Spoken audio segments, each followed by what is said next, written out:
Hi there. So we were in a stage of explaining the use of a call for hedging purposes. Let me bring you today a couple of examples.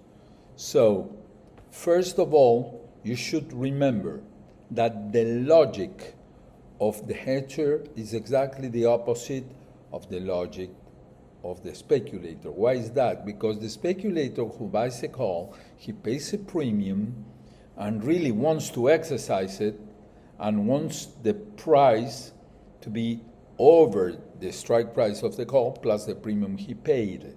Okay, that's very simple. He buys expecting the market to go up. We have explained that, we have seen that, but you should have it very clearly in your mind. So, what is the logic of the hedger? The logic of the hedger is exactly the opposite. Why is it exactly the opposite? Because the hedger who buys a call for protection, it is exactly the same logic as the insurance for a car. We have seen and said that a couple of times.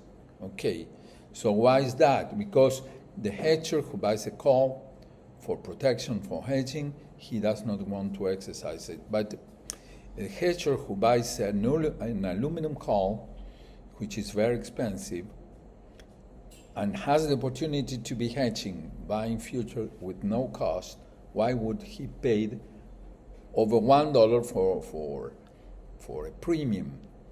And as a matter of fact, it could be over $100 for 2 months, the cost of the premium of a call.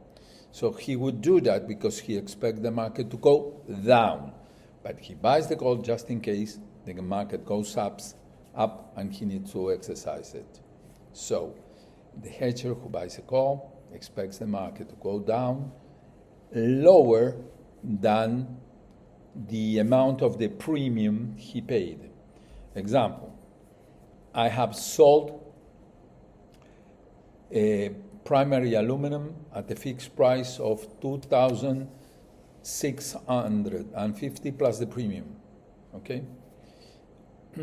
And the aluminum I am receiving, the logistic is absolutely and pretty much very nice prepared.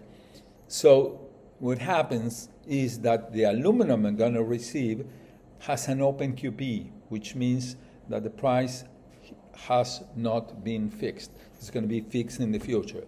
So as soon as I sell at a fixed price, I need to hedge the cost of the aluminum, because if the market goes up, I'm dead.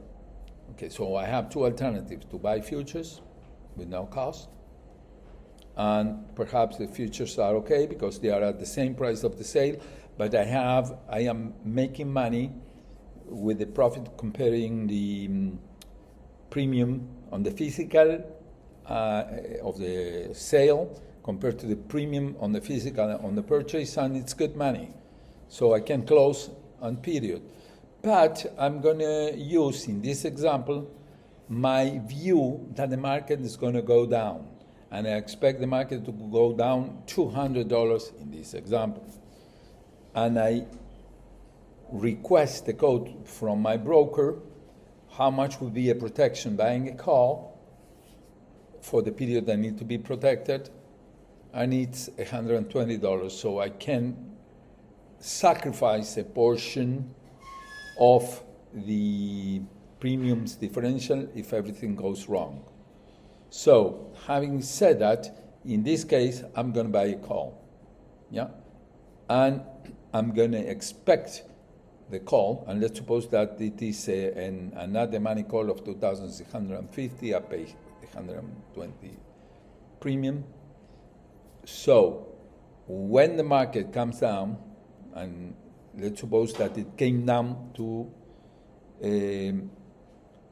2,400, I will abandon the call and establish a future at 2,400, and I'm going to make all the differential on the overall transaction, and this would pretty much justify the purchase of a call.